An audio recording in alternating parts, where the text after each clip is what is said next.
Syederalun warga Gampong Ilebe, Kecamatan Kembang, Tanjung Pidi menjadi langganan diterjang air pasang.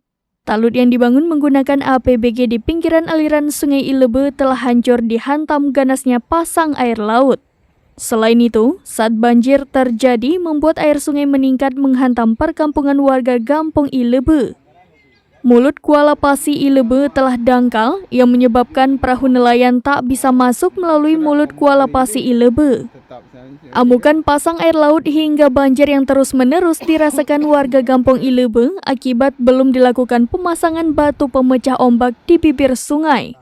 Saat ini butuh pemasangan sepanjang 200 meter batu pemecah ombak agar tidak terjadi lagi pasang hingga banjir tiap tahun. Warga mendesak pemerintah memasang batu pemecah ombak di bibir Sungai Ilebe, sebab talut yang dibangun warga dengan APBG justru dihantam ganasnya banjir. Dari Pidi, Muhammad Nazar, serambinews.com.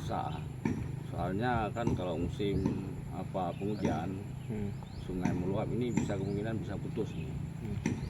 Khawatirkan yang sudah dibangun akan terpisah.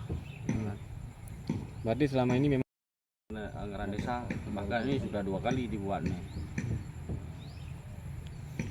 Meter ke ujung lagi harus tambah kiri kanan. 500. Sekitar 500 atau 400 meter lah lebih kurang. Download Tribun X sekarang. Menghadirkan lokal menjadi Indonesia.